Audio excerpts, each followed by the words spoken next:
Bom dia, meus amigos.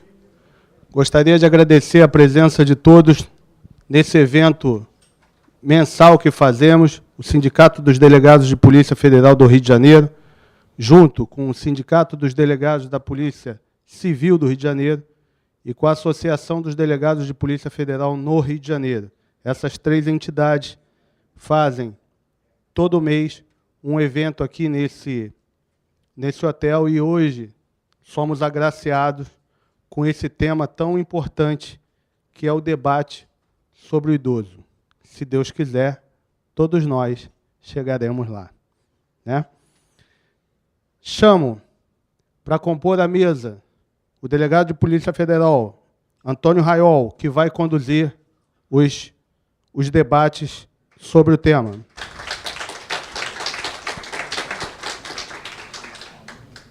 Chamo a deputada Cristiane Brasil, que nos dá a honra da sua presença com seu trabalho com relação ao idoso.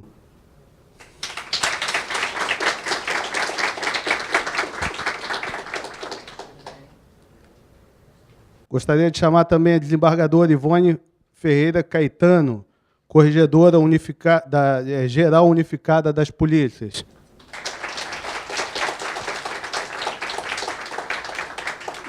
O delegado titular da Delegacia do Idoso, da Polícia Civil, delegado de Polícia Civil, Marcos Cipriano. E a juíza da Vara da Infância, doutora Glória Luiza.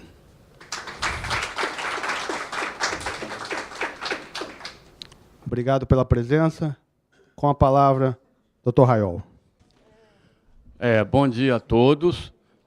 Eu quero parabenizar todos os presentes e a todos os envolvidos na organização desse encontro, a Associação dos Delegados de Polícia Federal, o Sindicato dos Delegados de Polícia Federal no Estado do Rio de Janeiro e o Sindicato dos Delegados de Polícia Civil, para tratar de um tema tão atual, um tema que merece toda a atenção das autoridades. E, como disse o Dr. Cleiton, todos nós temos a pretensão de um dia nos tornarmos idosos. Então, é um tema que mais cedo ou mais tarde vai ser do interesse direto de todos nós.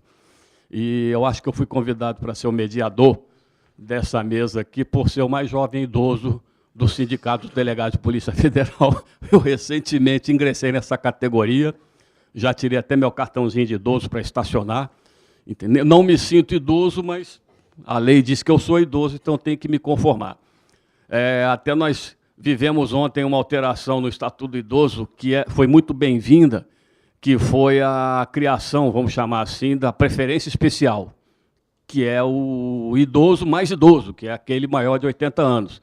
E eu acho isso muito cabível, porque, como eu disse para os senhores, eu recentemente, sexagenário, né, 60 anos, mas não me sinto assim, eu me sinto meio usurpando. Quando eu chego num lugar que tem lá a fila, eu não vou entrar naquela fila ali, eu não me sinto necessitando daquela fila, e eu vejo idosos mais idosos do que outros, então isso cria, às vezes, uma... Eu até já havia comentado isso com a minha esposa, que é advogada, essa questão, que tem idosos que são mais necessitados de uma atenção do que outros, até porque hoje uma pessoa de 60 anos não é como era uma pessoa de 60 anos há 30 anos atrás. Então, essa alteração na lei foi muito bem-vinda, e nós estamos nessa mesa aqui com pessoas profundamente envolvidas e conhecedores do tema. Nós temos aqui a deputada federal Cristiane Brasil, que é uma pessoa que eu admiro à distância, até porque ela tem um DNA político, do qual eu gosto muito, que é aquela pessoa que fala o que tem que ser falado, e eu fico muito honrado de sentar aqui nessa mesa ao lado dela. Temos o delegado Dr. Marcos Cipriano, que é o titular da Delegacia do Idoso, a desembargadora Ivone Ferreira de Castro e a doutora juíza de direito, doutora Glória, e de maneiras que cada um dos participantes terá 20 minutos para fazer uma exposição e cabe a mim caçar a palavra, mas eu não vou fazer isso. Um delegado, uma deputada, uma desembargadora, uma juíza, que eu não sou doido. Então, eu espero que cada um fale dentro desses 20 minutos, mas então, conforme uma ordem pré-estabelecida, eu passo a palavra inicialmente para a excelentíssima senhora deputada federal, Cristiane Brasil. Eu queria agradecer ao Cleiton pela oportunidade de estar aqui falando para vocês hoje, ao Rafael Barcia também, que foi parceiro e que fez com que eu estivesse presente aqui no evento. Agradecer a presença de todo mundo, de todos os organizadores, da minha equipe que está presente aqui também. Dentre os presentes, a ex-secretária do Idoso do Rio de Janeiro, Carolina Chaves, que está aqui na frente. E dizer que, mesmo estando em Brasília, essa luta contra a violência à pessoa idosa, ela não pode terminar. Eu consegui lá convencer os meus pares do Centro de Estudos da Câmara dos Deputados a produzir esse documento, que é, em termos de produção intelectual, um dos mais bem classificados pelo conteúdo, etc. E o livro que mais saiu da Câmara dos Deputados, que mais vendeu até hoje, inclusive ele está esgotado na Câmara dos Deputados, que é tipo um milagre, assim, entendeu? Mas é porque os consultores legislativos que me ajudaram a escrever esse livro são todos professores de doutorado, mestrado, de universidades de Brasília, etc. E se chama Brasil 2050, os desafios de uma nação que envelhece. E, dentre os capítulos desse livro, tem um que trata especificamente da questão da violência, e muitos dos dados que eu vou apresentar aqui a vocês estão presentes também neste livro, que eu vou, infelizmente, não tenho como dar um para cada um, que realmente estou aguardando lá na Câmara que eles façam mais, mas pelo menos um para cada palestrante aqui. Eu vou pedir para o Maurício pegar. Tem um aqui que eu vou dar para o Cleiton, e os outros você pega para eu dar aqui para o pessoal da mesa. 1, 2, 3, 4, 5. 5. Vamos lá? Passa aí. Bom, outra coisa, né? Falar para quem já entende do assunto é um problema. Por isso eu pedi para falar primeiro, que se eu repetir, se vocês repetirem, vocês repetiram de mim, entendeu? Porque se eu tenho certeza que aqui todo mundo sabe o que eu estou dizendo. E melhor do que eu, às vezes, entendeu? Então não vem com esse papo, não. No contexto de violência urbana que atemoriza o país, parcela considerável da população idosa vai se tornar uma vítima mais mais visada, digamos assim, pelos bandidos, pela própria situação da fragilidade, né, da mobilidade e da perda da força física que essas pessoas têm. Gente, eu tive um exemplo disso recentemente que eu estou horrorizada. Eu tenho acompanhado algumas reuniões de associações de moradores e o pessoal de Copacabana, onde nós temos uma população idosa acima de 37% da população total do bairro, os idosos lá estão tendo que pagar pedágio para as famílias de população de rua para poder andar na rua. Vocês estão sabendo dessa história? Recebi relatos de pessoas que estão sendo vítimas de populações de rua que estão tendo que pagar pedágio para andar para lá e para cá. Isso é uma coisa que eu não tinha visto aqui no Rio de Janeiro, mas está virando uma nova modalidade de violência contra a pessoa idosa. Pagamento de pedágio para andar em via pública. Pode passar. Essa vitimização muitas vezes é tolerada ou consentida pelos idosos dependentes que ficam da assistência, e proteção dos familiares ou cuidadores. Como vocês sabem, a violência contra a pessoa idosa ela tem uma incidência maior dentro de casa, que é onde os idosos mais ficam, mas também acontece bastante na rua e em outros lugares. Vamos lá. As causas da violência, em geral, são a desestruturação ou reestruturação familiar, o ambiente propício para a violência doméstica, que são as separações, divórcios, novas uniões, a instabilidade financeira. Então, nesse momento de crise aguda econômica e de desemprego que a gente está vivendo, a gente sabe que essa violência já está aumentando.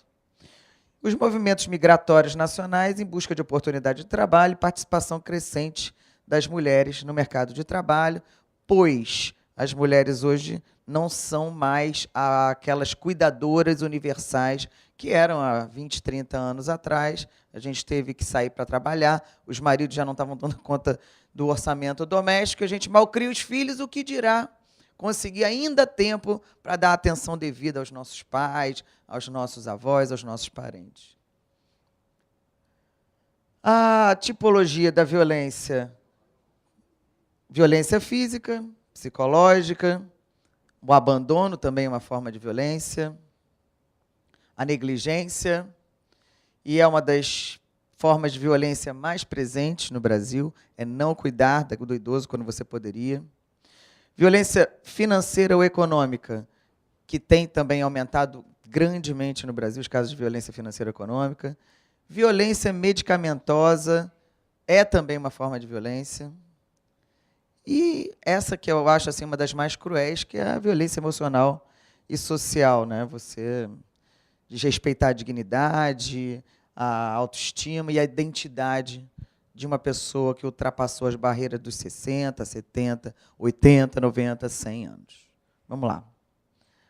Principais dificuldades que as pessoas idosas manifestam quando elas são violentadas é o medo de possíveis represálias ou agravamento da violência, ainda mais quando a gente sabe que a maior parte agentes da violência contra a pessoa idosa são aqueles que mais estão próximos aos idosos, sejam eles familiares, em primeiro lugar, depois os cuidadores, enfim, os empregados e etc. Sentimento de culpa, vergonha, medo da chantagem emocional, desconfiança, sentimento de fracasso, isolamento social, dependência do cuidador e crença na normalidade da violência para com os idosos. Pode passar. E a violência no Estado do Rio de Janeiro, esse é um dossiê produzido pelo Estado de 2013. Tá? E um dos desafios dos principais que a área de segurança pública enfrenta, e que se ampliará futuramente, é do tratamento específico da violência contra as pessoas idosas. O motivo para essa preocupação é o atual processo de envelhecimento da população brasileira, e que no Rio de Janeiro a gente sabe que é um tambor para o Brasil, o Rafael está aí, e que reflete no Brasil inteiro, mas as primeiras coisas acontecem aqui. Vai lá.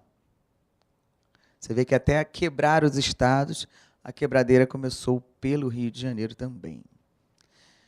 Evolução, então, da violência contra idosos no Rio de Janeiro, vocês podem ver que de 2002 para 2012, praticamente quase duplicou, e a escalada deve estar muito maior hoje.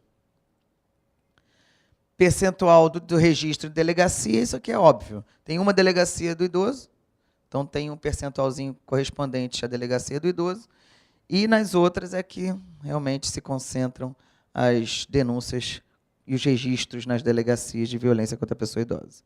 Pode ir. Perfil da vítima. Você vê como tem muito mais pessoas hoje, né, acima de 60, na faixa de 60 e 70, são essas as pessoas que estão mais circulando, mas temos também bastante vítimas de 70 a 79, e assim por diante. Esse perfil da vítima ser mais branca é porque também se correlaciona com o fato das pessoas brancas terem uma situação financeira, infelizmente, maior do que as outras pessoas, né? E não tem muita distinção ali de sexo, apesar das mulheres ainda serem mais vítimas, até porque a gente tem, depois de uma certa faixa etária, temos 7 mulheres para cada homem, né? Na terceira idade também. Vamos lá. No ranking de delitos com vítimas idosas, aparece, então, aqui, segundo aquele dossiê, o estelionato, ameaça, a lesão corporal culposa, etc., etc., roubo transeunte, roubo de veículo, mortes. Esse dado aqui, que eu acho um dado relevante para todo o trabalho que a gente vem desenvolvendo lá em Brasília. Morte sem assistência médica é um dado que, para mim, é relacionado à questão da negligência, que a gente falou que é um tipo de crime que está aumentando muito.